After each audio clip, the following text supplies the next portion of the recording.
Several kids were being chased by the police due to theft. They hurriedly took refuge in a house. The boy walked forward slowly. A face suddenly appeared, scaring him away. After he calmed down, he realized it was an orca. The boy played the harmonica. Surprisingly, the orca made a pleasant sound. The boy felt extremely surprised. He walked outside. The orca also emerged from the water. The boy continued playing the harmonica. Incredibly, the orca swam over. Then it leaped out of the water, creating beautiful splashes. The boy was overjoyed. At night, the boy sneaked out of his house. He came to the pond and played the harmonica. The orca leaped out of the water in response. At that moment, staff members suddenly arrived. The boy wanted to leave but accidentally fell into the water. The orca swam over. It bit onto the boy, but instead of harming him, it brought him back to the shore. The boy spat out water, astonished to find that the orca had saved him. So the boy used his pocket money to buy some small fish. He came to the edge of the pond, threw a small fish into the water. The orca didn't eat it. Instead, it carried the small fish to the shore. The boy thought it didn't like eating, imitated eating the fish. The orca shook its head, then it opened its big mouth. The boy guessed it wanted to be fed.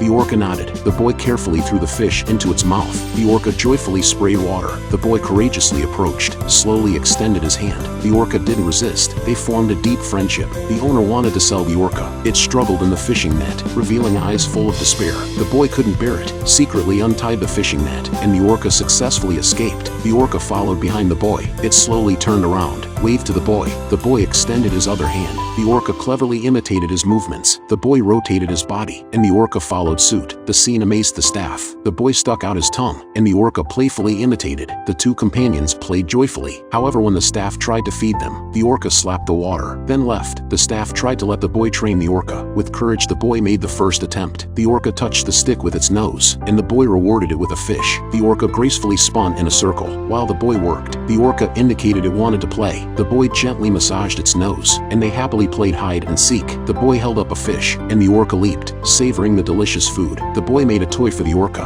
and it joyfully made the boy kiss it before swimming together. Suddenly, the orca rushed towards the children, shattering the glass. It was their first performance, but the orca didn't cooperate. It quickly swam away and dove into the water. The audience criticized, and the boy ran away feeling upset. He angrily threw the toy, but the orca picked it up, seeking forgiveness. The boy ignored it, and the orca made a strange move, climbing the watchtower. The boy heard the orca's family calling from the sea. The orca missed its family, and the boy decided to set it free. They lifted the orca, took it out of the aquarium, and arrived at the dock. They drove the vehicle into the sea, but the owner caught up. The orca, weakened from dehydration, encouraged by the boy, swam out. However, the owner had prepared a large net to block its way. The boy called for the orca to follow him, and it did. The boy signaled it to charge, and the orca, understanding, plunged into the water. It swiftly built momentum, burst out of the water, past the boy, and successfully returned to freedom. It bid a final farewell to the boy.